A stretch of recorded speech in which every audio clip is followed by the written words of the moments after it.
Welcome to the Analyzing Wear module of the Applied Failure Analysis course.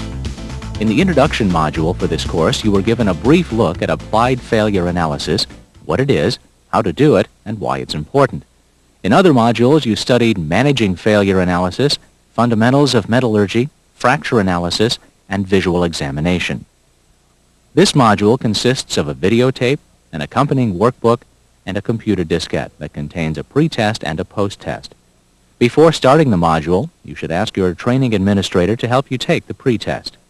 If you're self-administering the training, the diskette will work in most IBM computers and will guide you through taking the pre-test. After completing the pre-test, start the training with this videotape. Most of the instruction takes place on the tape. When the red stop sign is encountered, you should go to the workbook which accompanies the tape for a brief review of this information. Then you'll have a chance to practice using your new skills by completing exercises that allow you to check your understanding of the lesson. When you encounter the TV symbol in the workbook, you should return to the videotape. If you haven't already done so, stop the tape now and complete the pretest.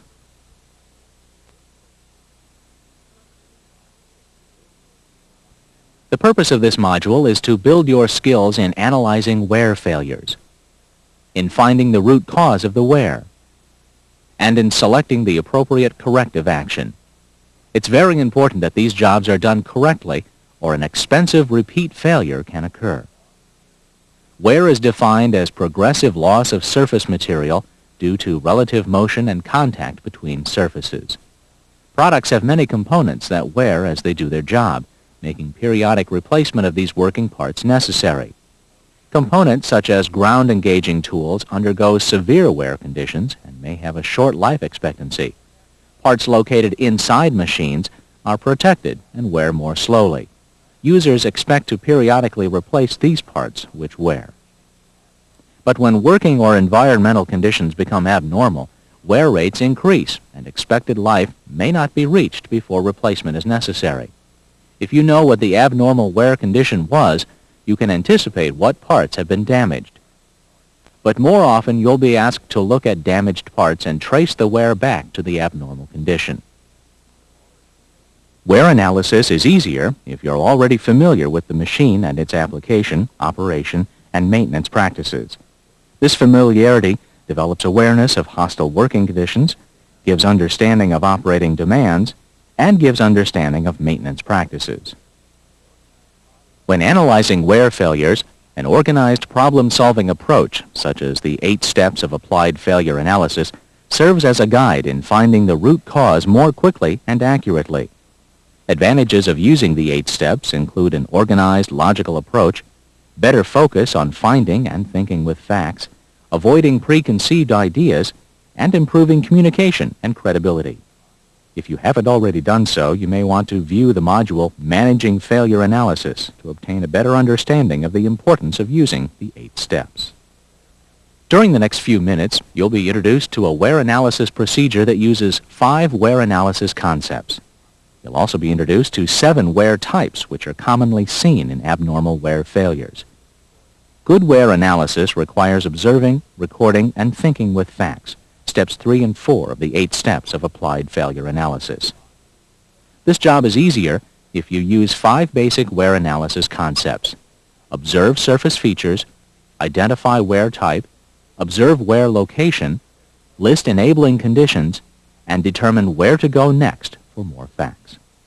First, obtain facts about surface features. Record textures, colors, shapes, sizes, time sequence of damages, and any micro-world details as seen with magnification and good lighting. Surface facts will help you identify the type of wear that is present, because each wear type produces its own characteristic surface features. Third, identify the location of wear.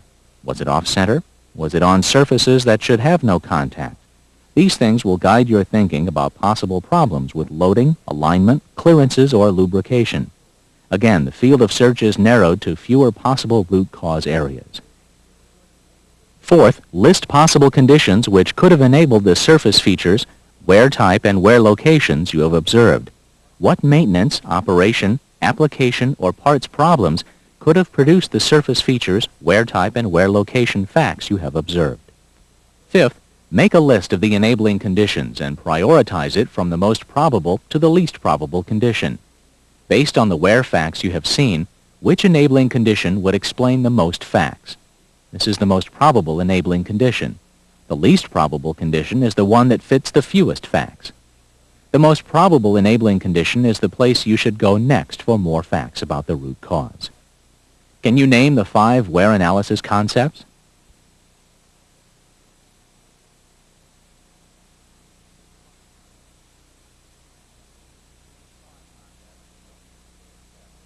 These 5 concepts will help you complete steps 3 and 4 of the 8 steps of applied failure analysis.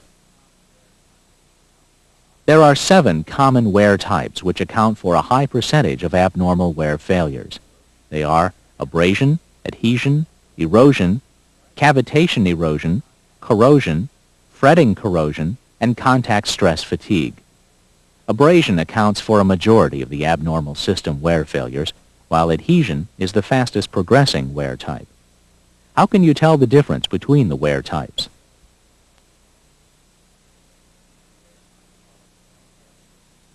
Each wear type develops its own characteristic surface features which help you identify it. Which of the 8 steps are you prepared to do after thinking logically with the facts?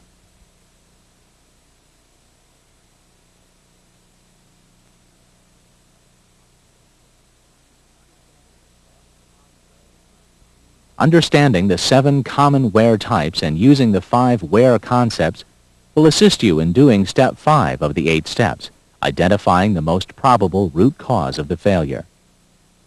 Now it's time to stop the tape and review Lesson 1, Topics 1 and 2 in the workbook.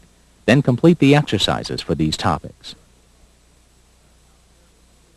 During this lesson, you'll learn how surface material is removed by abrasive wear, what surface features are produced, what facts can be learned from wear location, what conditions could have enabled the wear, and where to go next for more information about the root cause. First, let's learn how abrasive wear removes surface material. Abrasive wear can be likened to a cutting action. If 2 surfaces slide against each other, it is called two-body abrasive wear. High points on one surface will scratch and cut the other as relative sliding occurs. Heat generated at contact points is removed by lubricant films or by conduction to the body of the part in early wear stages. If abrasive particles are trapped between 2 moving surfaces, it is called 3-body abrasive wear. Since the trapped particles will tend to roll as well as slide, there is sometimes less damage than seen with 2-body abrasion. Surfaces can become cut, gouged, bruised, or embedded. Sometimes gouging produces secondary self-generated debris which does additional abrasive wear and clutters the surface. If a lubricant film is present, heat and surface damage can be prevented or reduced with both 2-body and 3-body abrasion. Sand has entered a roller bearing because of a bad seal. Heavy abrasive wear has occurred. Is this 2-body or 3-body abrasion?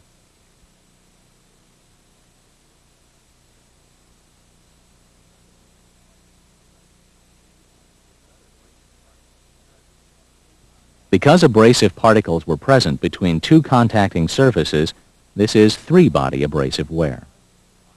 Abrasive particles are any size or variety of particles that are as hard as or harder than a wear surface.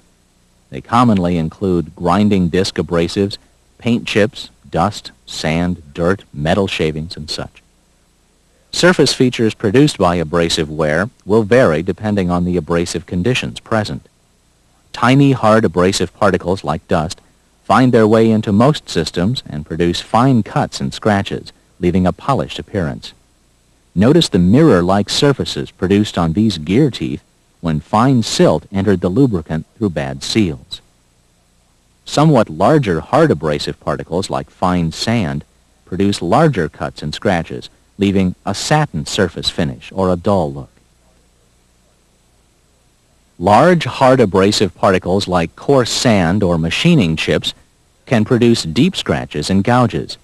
If surfaces are soft, like this diesel engine connecting rod bearing, particles may embed in the surface. Also, notice the time sequence of the damage.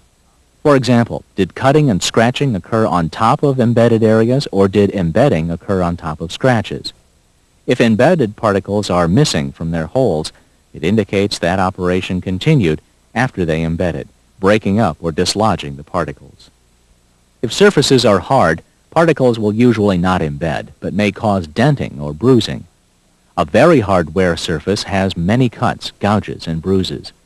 Which of these abrasive particles could have done this damage?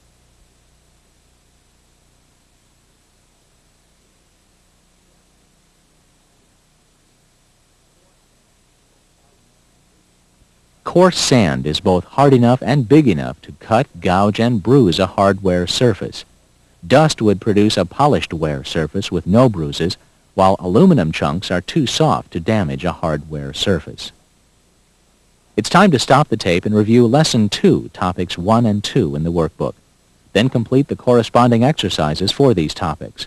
When you encounter the TV symbol in the workbook, return to the videotape. In this topic, you'll learn what facts can be obtained from the location of abrasive wear. Identifying wear location is a very important part of wear analysis. Under normal conditions, wear should be evenly distributed over the design contact area. Concentration of loading in one area indicates abnormal conditions, such as overloading or misalignment, were present. Your own experience will help you know what normal wear looks like. Improperly assembled, misaligned, or overloaded parts can undergo excessive two-body abrasive contact in high-load areas. This turbocharger center shaft bushing has a heavy wear step on the outside where it rotated against a rough edge on its retaining snap ring. This gear has experienced heavy contact on one end due to misalignment with its mating gear. These pinion gear teeth have deflected due to overloading, causing contact and wear to shift to the stiffer heel end. With three-body abrasive wear, the trapped particles can produce cuts and scratches from entry point to exit point. This is the bearing you looked at earlier. It has heaviest abrasive cutting in the center and less damage toward the edges. What does the location of this damage tell you?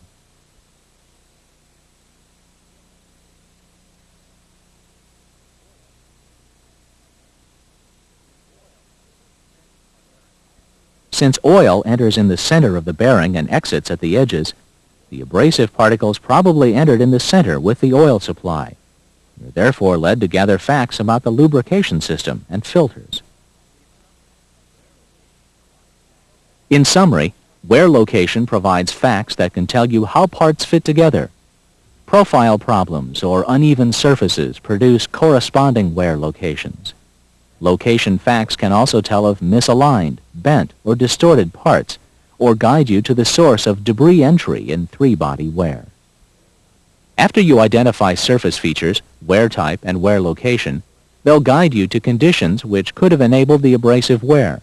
For example, the turbocharger bushing, which had an outside wear step, told you that it was not abrasives in the oil supply that produced the wear, but more likely two-body abrasive contact. You were guided to the snap ring, which contacted the bushing to check it for rough surfaces or improper assembly.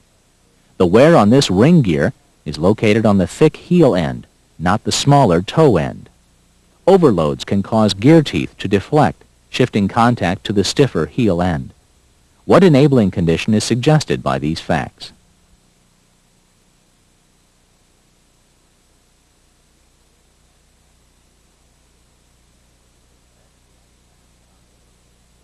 You're led to gather facts about overloading during operation and application. Let's look again at the rod bearing with heavy abrasive cutting in the center. Since the debris likely entered with the lubricating oil, you're guided to get facts about enabling conditions such as lubrication passageway cleanliness, system contamination, and the filtering system.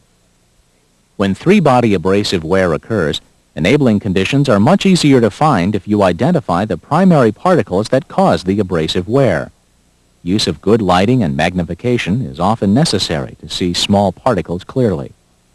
For example, this turbocharger thrust bearing has evenly distributed abrasive scratches, cuts, and gouges.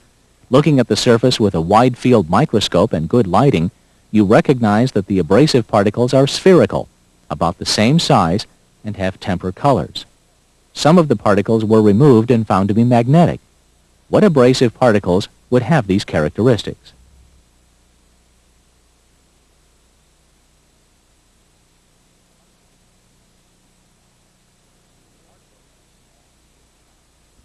The particles are small steel shot. Enabling conditions will most likely be found at the turbo rebuilder rather than with the dealer or customer who seldom use steel shot. Or consider this crankshaft bearing with embedded particles. A closer look with good lighting reveals many clear spherical particles embedded in the soft surface. If you remove these particles, you'll discover that they are glass beads. A check of the oil filter paper reveals thousands more glass beads, indicating a system contamination problem. You should now find the conditions which enabled glass beads to be in the lubricant.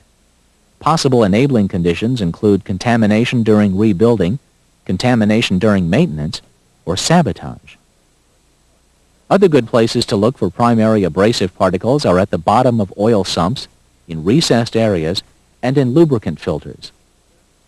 These examples illustrate how you can use surface conditions, wear locator, and abrasive particles to guide you to conditions which enabled the abrasive wear.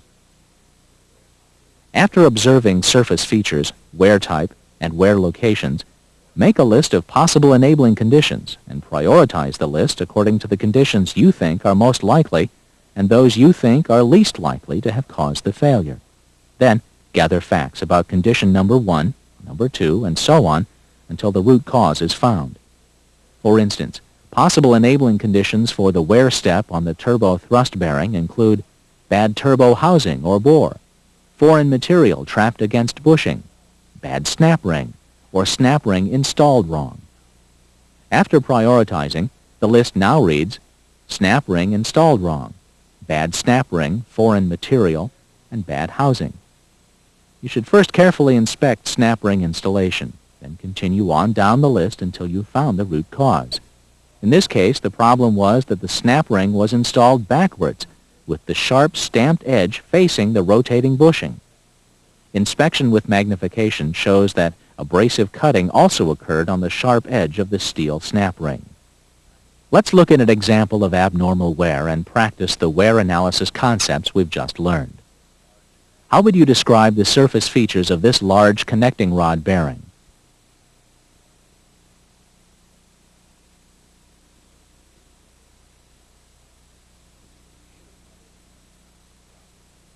You should have noticed deep cuts, gouges, embedded foreign material, and a darkened center section on the left bearing. The darkening is due to high temperatures, resulting when frictional heat was generated by the roughened surfaces. Do you see any secondary, self-generated debris?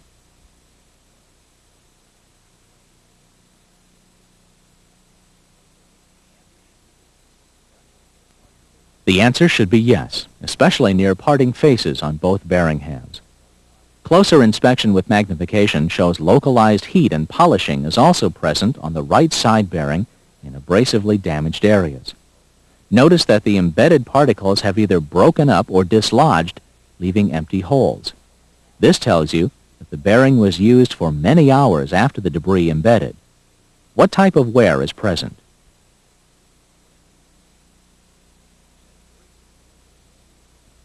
If you said abrasive wear, you're correct. The location of the abrasive cuts and gouges is in the center area, suggesting that the foreign material entered through the crankshaft lubrication hole, which is in line with the center of the bearing surface. Enabling conditions are those which would allow debris to be present in the lubricant, such as dirty passageways, bad or plugged oil filter, or a relief valve stuck open. These enabling conditions tell you to get the facts from upstream parts such as the main bearing which fed oil to the failed rod bearing. If no abrasive wear is present on the main bearing, then the oil to that bearing was probably clean and the crankshaft oil passageway from the main bearing to the rod bearing was probably dirty. In this lesson, you've seen how abrasive wear removes surface material, producing polished, scratched, cut, and bruised surface features. Secondary, self-generated debris may be present, but you must try to identify the original abrasive particles by observing surface features and time sequence of damages. Good lighting and magnification will help you see these tiny facts more clearly. Wear location can give information about fit-up of parts under load and about abrasive entry points. These things help you to think of possible enabling conditions and to know where to go next to get information about the root cause. Now it's time to stop the tape and review Lesson 2, Topics 3, 4, and 5 in the workbook. Then complete the exercises for these topics. In this lesson, you'll learn how material is removed by adhesive wear, what kind of surface features are produced, and what facts can be obtained from the wear location. With this information, you'll be able to think of enabling conditions and where to go next for more information about the root cause of the adhesive wear. Adhesive wear can be likened to a welding action, just as abrasive wear is a cutting action. Adhesive wear begins when asperities, or tiny high spots, on moving surfaces contact each other and generate frictional heat until one high spot adheres to the other and tears away. Because only tiny point seizure is involved, this is called micro-welding. With continued operation, contact increases and broad areas can melt and adhere. Adhesive temperatures can be reached in a matter of seconds when surfaces are heavily loaded. Adhesive wear produces its own set of characteristic surface features. In initial stages, you'll see polishing and an increased reflection of light. In intermediate stages, you'll see scuffing, scoring, smearing, and adhesion. In later stages, you'll see plastic deformation, increased adhesion, and possibly temper colors. Since high temperatures lower the strength of metals, fractures can also occur. How would you describe the surfaces of these bearings from a diesel truck engine?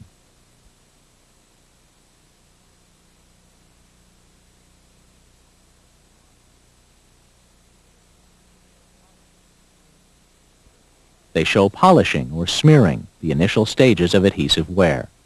As the asperities rub, get hot, micro-weld, and tear off, surfaces can become smoother and reflect more light. Some polishing occurs normally during break-in of new products. Most parts are not damaged in the initial stage because the adhesive wear has only made surfaces smoother. But if adhesive wear continues, the entire contact surface can become overheated and large sections may reach melting temperatures, adhere, and pull apart. The skirt of this piston got hot enough to melt and adhere to the cylinder liner. The high temperatures also lowered the strength of the skirt and fracture occurred. When high temperatures are present on steel parts, temper colors are often seen. Temper colors are metal oxides which produce a range of colors from straw gold to light blue to dark blue to gray to black. At what temperatures are these colors seen?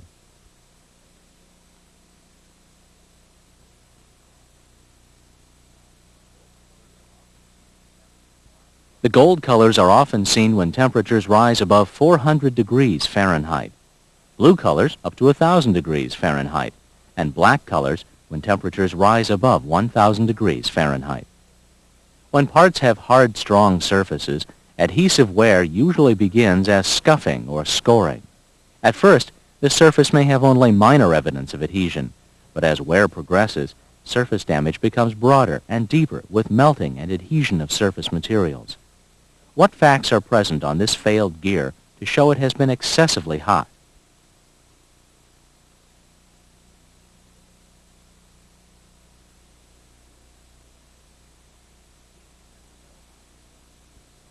The teeth have been so hot they became soft, lost strength, and deformed with applied loads.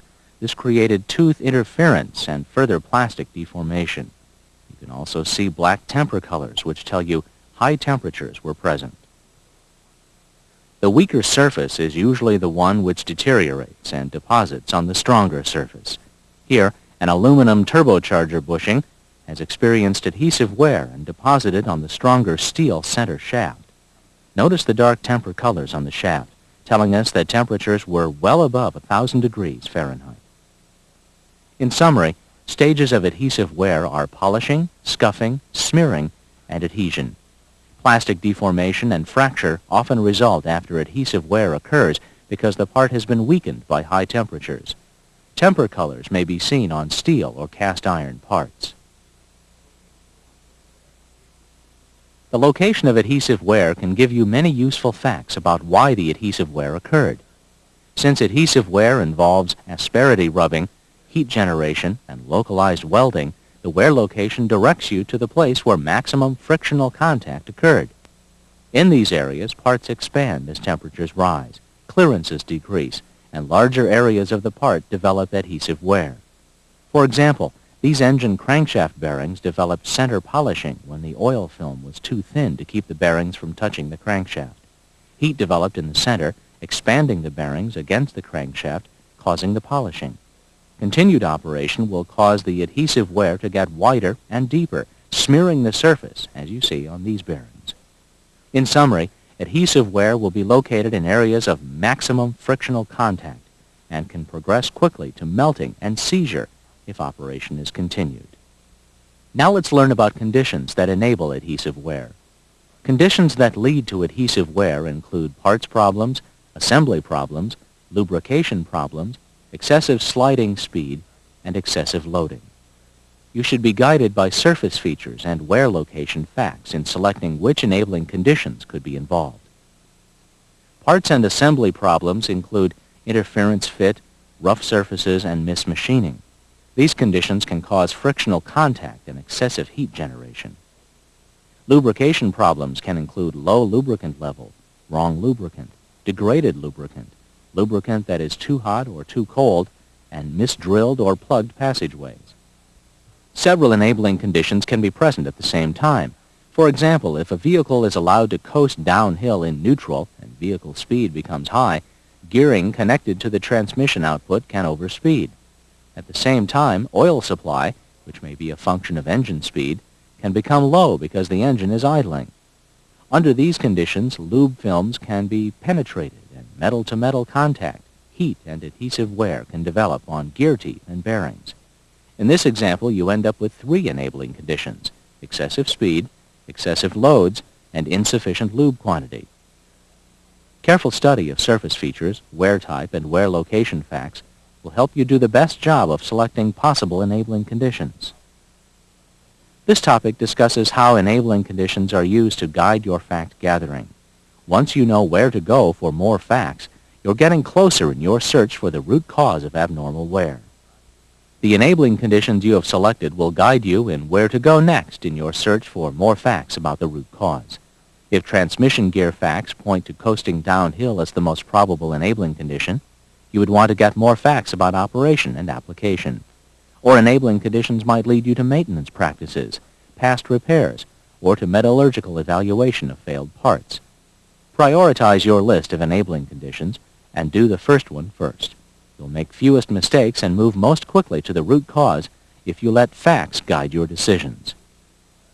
Now it's time to stop the tape again and review Lesson 3 in the workbook. Then complete the exercises for Lesson 3. In this lesson, you'll learn how surface material is removed by erosive wear, what kind of surface features are produced, and what facts can be obtained from wear location. With this information, you'll be able to think of conditions which would enable the wear and know where to go next for more information about the root cause. First, let's learn how erosive wear removes material from wear surfaces. Erosive wear results when moving particles impact on confining surfaces. Earlier, you saw that abrasive wear is a cutting action and that adhesive wear is a welding action. Erosive wear can be likened to an impact action. The particles are usually carried by a fluid medium and are heavier than the fluid. When the fluid changes direction, momentum carries the heavier particles forward and they strike turns and restrictions, causing surface damages. Erosive action produces distinct characteristic surface features. Eroded surfaces can have a smooth, rough, or ragged appearance depending on the size, hardness, and momentum of erosive particles. Small erosive particles usually produce smooth surface features, while larger particles can produce rough surface features. Big particles can impact severely and cause ragged surface features. This turbocharger compressor wheel has very sharp leading edges caused by erosive wear. What size were the particles that caused this erosion?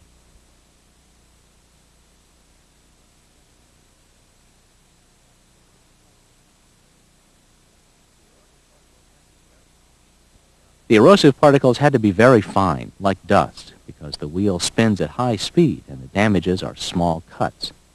If particles are larger and impact energy is greater, surface features can become rougher.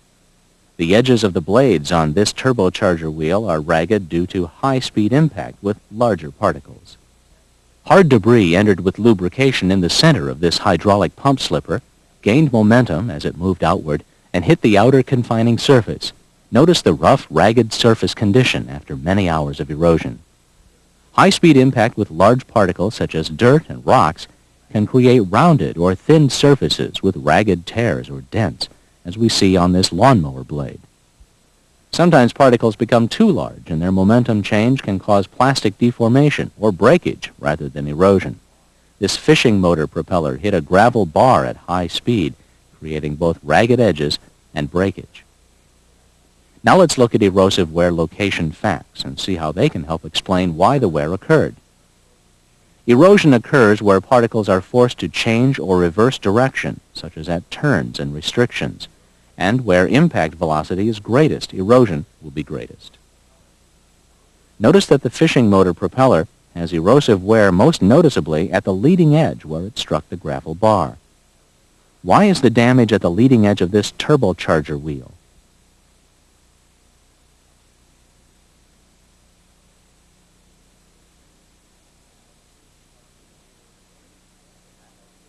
Leading edges are damaged because at that location particles are forced to change direction suddenly. Erosion on the hydraulic pump slipper is located at the outer retaining land where particles were suddenly stopped during outward travel.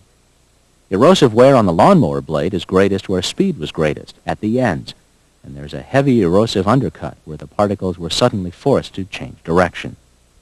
If erosive particles are self-generated, erosive damage may be confined to the area where the particles are being produced. A piston pin retaining ring broke and the loose pieces eroded the piston pin bore at the top and bottom where they were forced to change direction. In this topic, you'll learn to identify conditions which enable erosive wear. Enabling conditions for erosive wear include the presence of erosive particles, particle properties, confining surface properties, fluid medium properties, impact speed, and temperature. Heavy particles do more damage than light ones. Fast-moving particles do more damage than slow ones. Hot fluids can move at higher flow rates, increasing particle speed. Colder, confining surfaces are more brittle, increasing the possibility of chipping rather than denting or scratching. Leaking filters or bypass valves will allow abrasives to remain in fluid systems. Dirty rebuild can introduce erosive particles. Take these enabling factors into account and make a list of possible enabling conditions for your erosive wear problem. After you identify erosive wear, what is one of the first things you should do?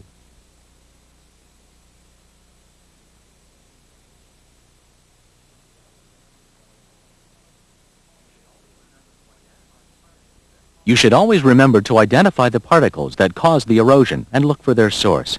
And remember that erosion can generate secondary erosive particles if it chips or dislodges surface material. You'll need a good quality magnifier to identify particles. A stereo zoom wide field microscope is recommended. Here you see a 40 power magnification of some common abrasive particles: glass beads, sandpaper grit, fine sand, and dust. A human hair is shown horizontally in the center for size reference. Since most filters are designed to catch particles that do erosive and abrasive wear, you should remember to inspect filter paper, as it may contain some of the particles you're trying to identify. Sumps and reservoirs may also contain some of the particles, and fluid samples may be useful if the particles are still suspended. Where should you go next for more facts about the root cause of erosion?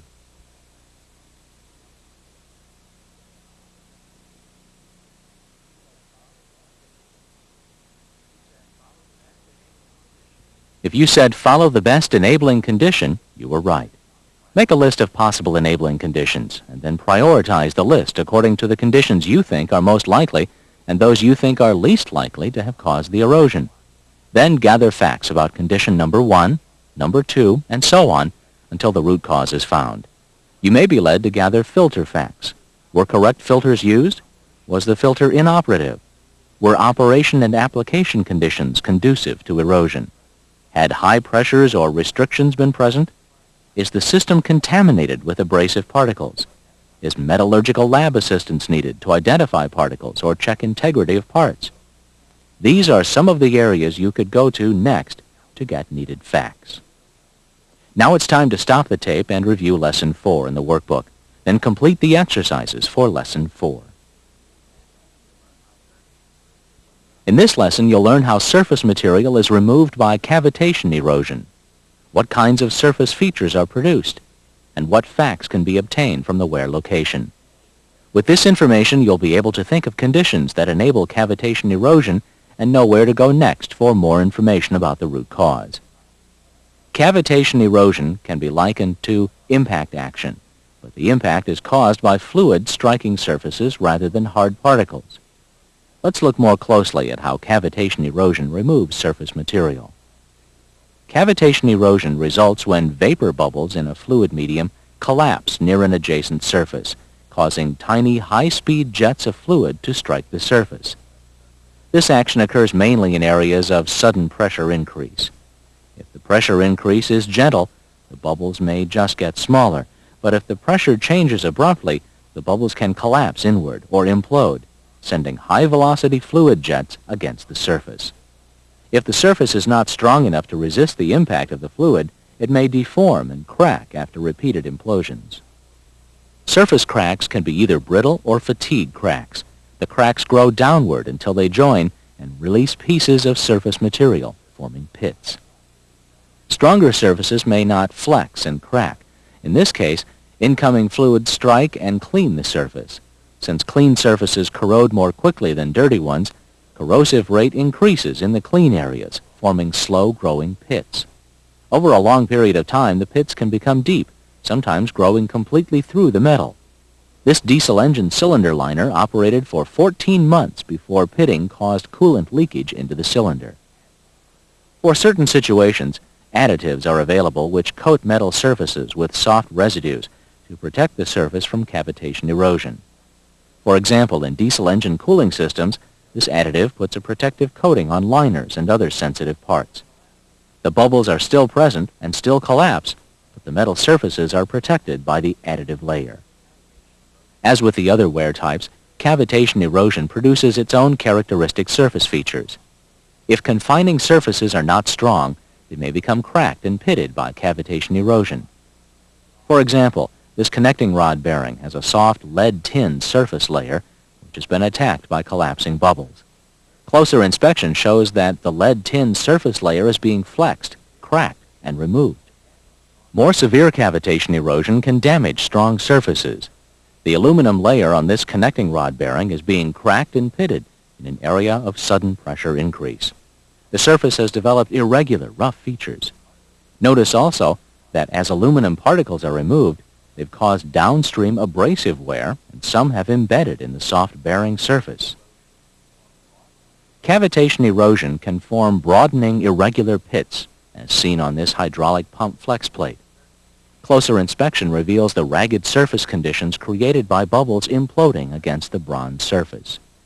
Under high magnification, surfaces often appear to have cave-like holes in them. Sometimes surfaces damaged by cavitation erosion sparkle when rotated in bright light. This water pump housing sparkles, indicating that the pitting contains brittle fractures. What type of load causes brittle fractures?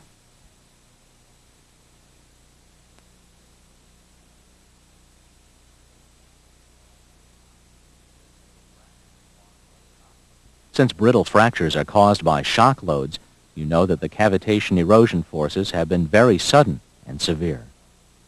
When parts are too strong to deform and develop cracks, cavitation erosion may produce increased rate of localized surface corrosion. As mentioned earlier, diesel engine cylinder liners can develop localized surface corrosion after many months of use. Closer inspection of the surface damage shows that the implosions and corrosion can remove metal in erratic patterns, leaving ragged, cave-like holes. You've seen that cavitation erosion produces surface cracks, pits, ragged holes, and cave-like tunnels. Holes can penetrate metal layers, and surface pieces that are broken loose can go downstream, causing secondary abrasive wear. What facts can be obtained from the location of cavitation erosion wear?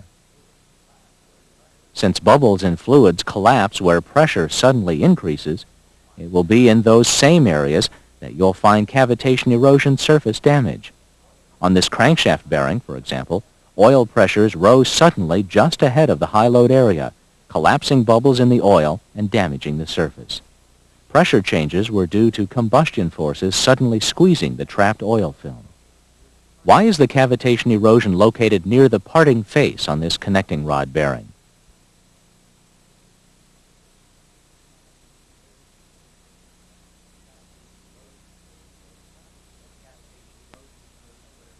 Since cavitation erosion occurs where pressures suddenly increase, you know that pressure increased suddenly near the parting face. The pressure change was due to designed surface contour relief cuts near the parting face. As bubbles enter the relieved area, pressure drops and bubbles increase in size. As bubbles leave the relieved area, pressure increases and bubbles can implode. This cylinder liner from a diesel engine has cavitation erosion damage in one narrow vertical band. The rest of the liner surface is okay.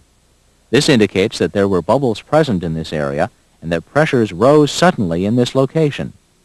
Bubble presence was due to high temperatures and lowered pressures, while pressure changes here were due to liner vibration during combustion. This temperature regulator housing developed a leak after cavitation erosion caused deep pitting near a sharp turn. Pressure at this location decreased, then increased suddenly due to physically changing the direction of fluid flow.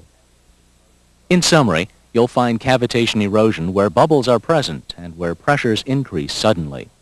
Bubbles are introduced by aeration or cavitation. Pressure increases are caused by restrictions, changes in flow direction, changes in flow rate, or changes in loading. After review of this video segment, you'll be able to describe possible conditions which enable cavitation erosion. Cavitation erosion requires collapse of vapor bubbles at adjacent surfaces. There are 4 general conditions which enable this wear. Bubbles can enter fluids, called aeration. Bubbles can form in fluids, called cavitation. Bubbles must collapse violently, called implosion. Or adjacent surfaces may not be strong enough to carry normal cavitation erosion forces. Conditions that cause aeration include suction line air leaks, low fluid levels, steep slope operation, pressure oil spray, and high fluid levels with parts dipping in them. Conditions which lead to cavitation include high temperatures, sudden pressure drops, pump inlet restrictions, wrong fluids, sudden load changes, and sudden changes of flow direction.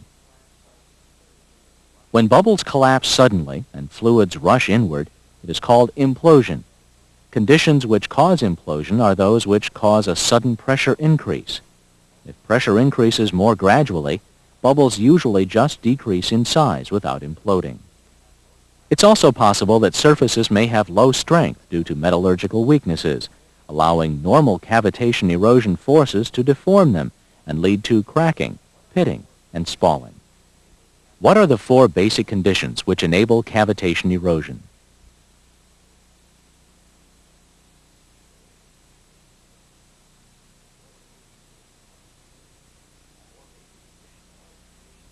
The 4 basic conditions are aeration, cavitation, bubble implosion, and surfaces with low strength. You must let the facts for your problem guide you to the right enabling conditions.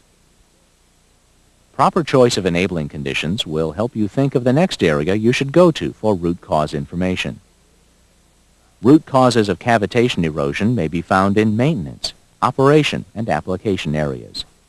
You may occasionally find parts problems are the root cause, but you should always make sure things are normal in maintenance, operation, and application areas before working on possible parts problems.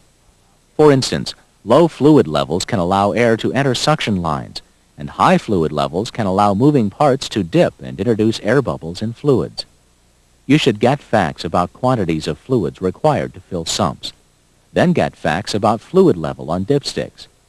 If you then drain the sump and measure the quantity of fluid removed, you'll be able to determine if the wrong dipstick or tube or pan has been used and fluid levels are higher or lower than they should be. Now it's time to stop the tape and review Lesson 5 in the workbook. Then complete the exercises for this lesson. In this lesson, you'll learn how surface material is removed by corrosion, what kind of surface features are produced, and what kind of facts can be obtained from the wear location. With this information, you'll be able to think of conditions that enabled the wear and know where to go next for more information about the root cause. Corrosion can be harmful in many ways. It can make objects visually unacceptable. It can physically weaken parts, or it can cause pits and cracks. First, let's see how corrosion removes surface material. Corrosion is technically a chemical action, not a wear action, but because wear surfaces deteriorate, we'll include it as a type of wear. Corrosion usually occurs when three conditions are present: a cathode area, an anode area, and an electrolyte connecting the anode and cathode. The anode and cathode are at different voltages, which causes an electric current to flow between them through the electrolyte. Anodes are more active than cathodes and become corroded and pitted, while cathode areas remain undamaged. The rate of corrosion is influenced by many factors, including temperature, electrolyte properties, metal properties, lubricant additives, crevices, and relative motion between the metal and its environment. High-temperature oxidation is not a true form of corrosion, but it can also cause rapid surface deterioration. As temperature approaches metal melting point, metal atoms move more rapidly, and oxygen can penetrate more deeply, forming an oxide scale in a matter of seconds. If the hot metal is bent, the brittle scale breaks free, as we see here. Now let's look at some of the surface features produced by corrosive attack. Corroded metals often have pitted surfaces, scaly surface corrosion layers, or both. Surface layers can form crevices and cause corrosion rates to increase significantly under the scale. Surface corrosion layers are usually metal oxides and can have different colors. For example, steel or iron surfaces usually develop a surface layer of reddish-brown corrosion.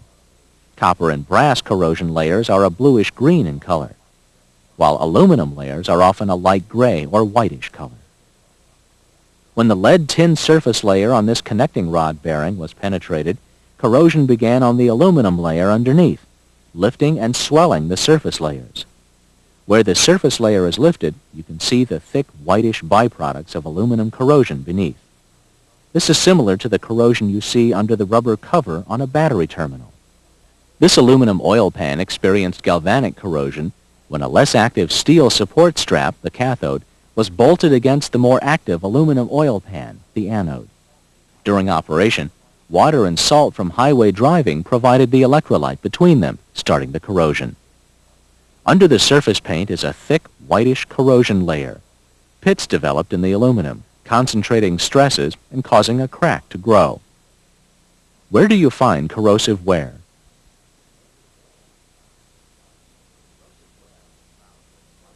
Corrosive wear will be found where the right enabling conditions are present. For example, general corrosion will occur where electrolyte connects anodes and cathodes. Notice on this connecting rod that the corrosion has occurred where the droplets of water stood on the surface. The water provided the electrolyte, and various parts of the metal acted as cathodes and anodes. Galvanic corrosion will be located where two different metals make contact in an electrolyte. Here, a copper tube was held by a spacing plate in a cooler core. Corrosion has occurred only where the copper tube contacted the plate. In a similar way, the location of high-temperature oxidation will be at the location of the high temperature. These turbocharger parts were damaged by extremely high exhaust temperatures. The heat shield was exposed directly to the hot exhaust and has oxidized completely through. Surface features, wear type, and wear location will guide you to possible enabling conditions for corrosion. What are the three general elements needed to enable corrosion?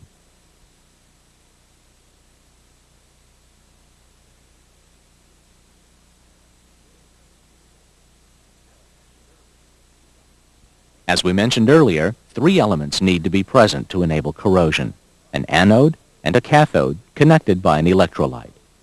This means that metals can corrode even when submersed in fluids such as coolants or lubricating oils. For example, this cylinder liner from a diesel engine was always surrounded by coolant, but corrosion and scale buildup has occurred. How is this possible?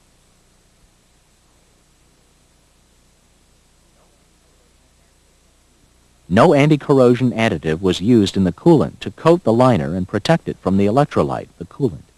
In addition to the pitting damage, the scale also acts as an insulator to hold in heat. Crankshafts and bearings coated with lubricant can corrode if their surfaces are not protected by anti-corrosion additives from the lubricant. The oil used may not have had proper additives, or if too much moisture is present, additives can be used up. When two or more different metals are attached in an electrolyte, galvanic corrosion can occur. The galvanic series shows metals in their order of activity. The more active metal becomes the anode and corrodes. Notice that zinc is at the top and is more active than the other metals. It is often attached to other metals as a sacrificial anode, giving itself up to protect them from corrosion. If corrosion is occurring where two metals touch and one metal seems unaffected while the other is heavily corroded, galvanic corrosion should be suspected. There are thick oxide layers on this turbocharger. What condition enabled this unusual oxidation?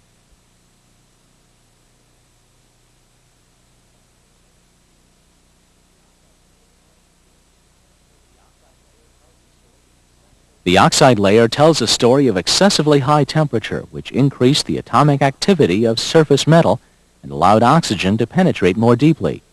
You need to find out how the high temperature occurred. The surface conditions, type of wear, location of wear, and enabling conditions we have just reviewed will help you decide where to go next for more facts to find the root cause of corrosive wear or rapid oxidation. You may be led to gather facts about electrolytes by checking if breathers and drains are open, by getting SOS and fluid analysis reports, and by checking for low operational or ambient temperatures. Check application and maintenance facts to see if correct coolants and lubricants were used, or if the product is working in corrosive environments. Or you may be led to gather facts about metals, galvanic corrosion environments, or high temperatures.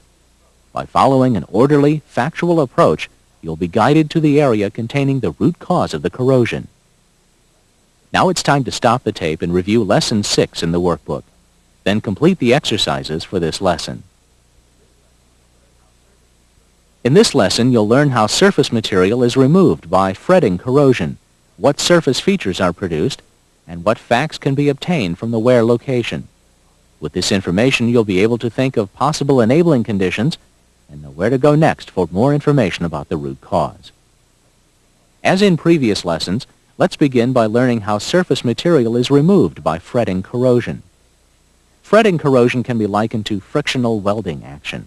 It occurs when tight-fitting parts are forced to move against each other at high frequency and low amplitude. Frictional heat develops between asperities on the sliding surfaces, causing micro-welding and metal tear-out. The localized high temperatures can oxidize and discolor the displaced material. For steel, the oxides may stay in the area as a reddish-brown powder, a condition common with dry spline joints, or it may build up on adjacent metal surfaces, causing irregularly shaped high spots. You shouldn't confuse fretting or fretting corrosion with polishing. While both fretting and fretting corrosion require a tight fit with forced movement and micro-welding, polishing occurs with a loose fit due to bumping and rubbing. Fretting corrosion produces its own characteristic surface features. Surfaces can have both pits and irregularly shaped oxide buildups present after fretting corrosion occurs. For example, this connecting rod bolt has developed pitting after many hours of fretting corrosion wear. Notice the reddish-brown color in the pit, which tells of corrosion. The hole which held the bolt may also contain oxide buildups and should be inspected before a new bolt is installed. Sometimes you won't see the reddish-brown oxides because the environment was not corrosive, but you'll see the pits and buildups caused by micro-welding and pull-out. This connecting rod cap was forced to move against the rod even though the retaining bolts were tight. Because there was no moisture or electrolyte present, rust and rust colors aren't noticeable. The micro-welding is uniformly spaced, indicating that surface fit-up was good.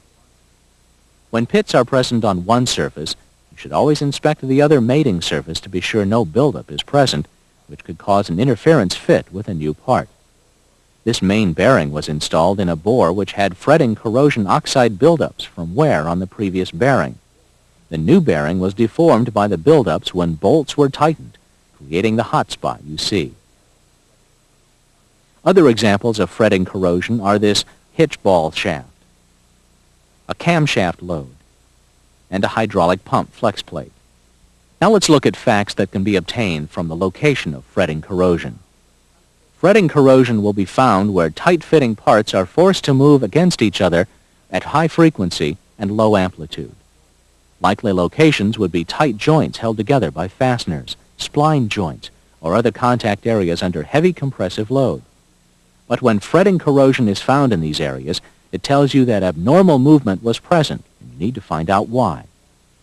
Enabling conditions have the answers to why fretting corrosion occurs. Fretting corrosion can result because bolts were not properly tightened or because unusually high loading was applied to the joint. Debris between assembled parts or rough surface finishes are other less commonly seen conditions. It's also possible that design clamping force was not sufficient to carry normal loads, or that one or more fasteners failed, overloading the remaining fasteners.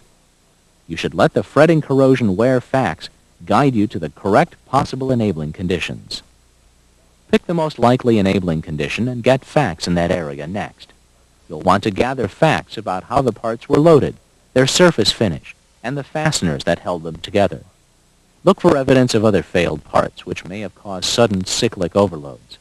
You may also be guided to get facts about overall product application, operation, and maintenance.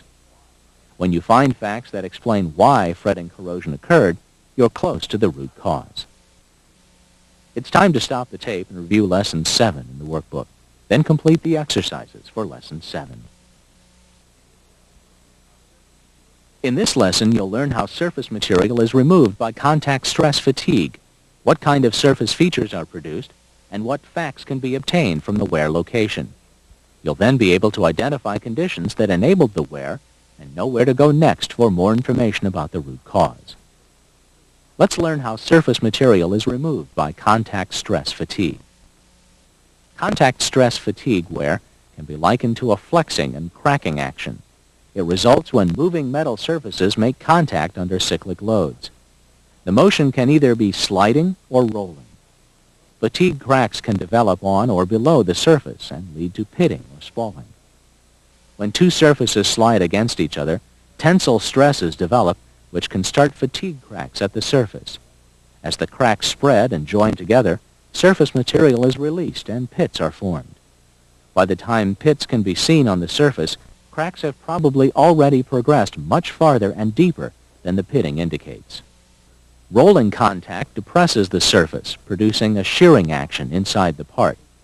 Cracks often begin at an inclusion somewhere below the surface and grow upward to the surface. Subsurface cracking is usually extensive before surface damage occurs.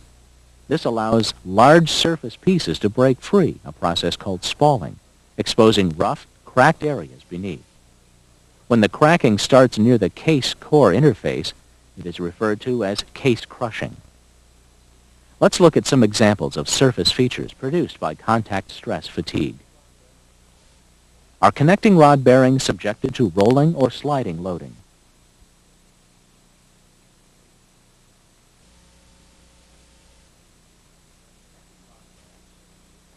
Connecting rod bearing surfaces are subjected to repeated sliding loads.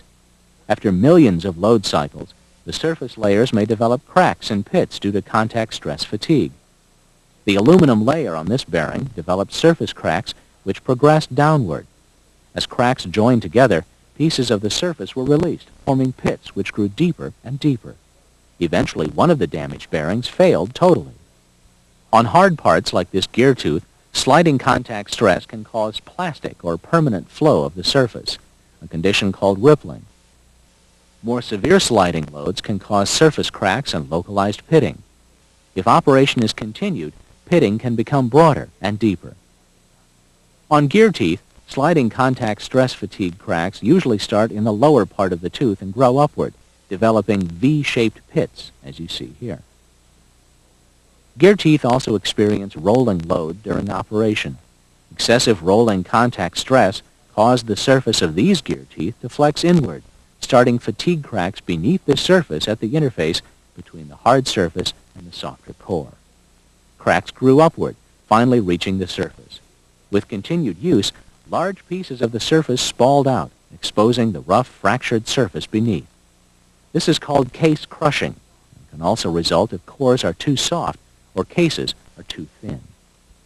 What facts can be obtained from the location of contact stress fatigue wear? Contact stress fatigue cracking, pitting, and spalling will be found in locations of maximum cyclic loading. Notice that the location of the contact stress fatigue wear is on the large or heel end of this gear tooth where maximum rolling loads were present. Notice also that there has been little load on the toe end. These wear location facts tell you that you need to investigate alignment or other conditions that could lead to overloading the heel end. This gear tooth, which you saw earlier, has rippling present in the top portion and pitting beginning in the bottom portion of the tooth. The location of this damage is in areas of maximum sliding load on gear teeth and is evenly distributed. These location facts tell you the load was correctly aligned, but was too great for the strength of the tooth surface. You're led to investigate enabling conditions such as lubrication and loading. These connecting rod bearings are developing surface fatigue cracks in the area of maximum sliding load. The cracks are centrally located in the normal load zone, telling you that the sliding load was correctly aligned. Since sliding loading is very sensitive to lubrication, you should investigate enabling conditions such as lubrication and startup procedures. You've seen that facts about surface conditions, wear type, and wear location will help you think of possible enabling conditions or reasons why the contact stress fatigue wear occurred. Loading applied to a part can be too great, causing penetration of lubricant films and metal-to-metal contact. Or lubricant may be of insufficient quality to separate metal surfaces under normal loading. Lubricant quantity can also be too low, leading to loss of oil film and increased surface contact stresses. Or normal loads may be misaligned, causing both rolling and sliding loading to increase in the contact area. There's also the possibility that a part may not be strong enough to carry normal rolling and sliding loads as a result of design or manufacturing problems. This gear developed tooth surface damage with normal operation because it missed a step in heat treatment processing and the teeth were too soft. Wear facts that you carefully observe will help you know where to go next for more root cause information. For example, if study of the surface features identifies contact stress fatigue, cracks, and pits, the field of investigation is narrowed to enabling conditions for only one wear type, contact stress fatigue.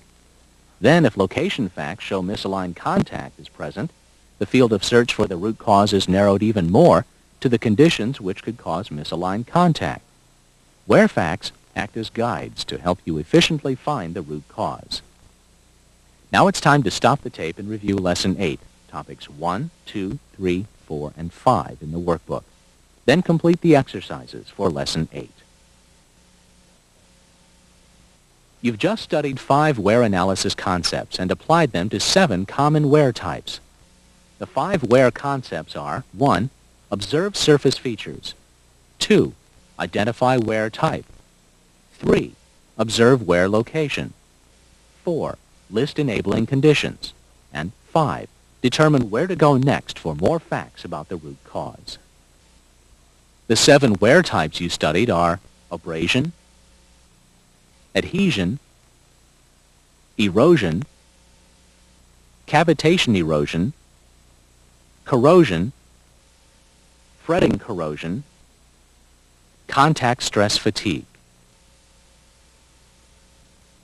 You've seen that each wear type produces its own distinctive surface features, wear location, and enabling conditions. You've also seen that these things act as road signs which tell you where to go next to get more facts about the root cause of the abnormal wear. Getting and thinking with facts will help you complete Step 5 of the 8 steps of applied failure analysis, identifying the most probable root cause of failure. But before moving on to Step 6, in which you communicate with others, you should ask yourself the double-check question. Is there any possible way the other party could have caused this failure? This will broaden your thinking to other possible root cause areas and help you avoid preconceived ideas.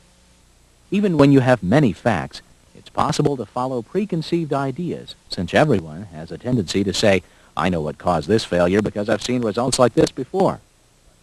After using the double-check question, you should feel more comfortable with your decision about the root cause and more confident in recommending corrective action. You'll understand what where occurred and why it occurred because you found and followed facts in an organized where analysis.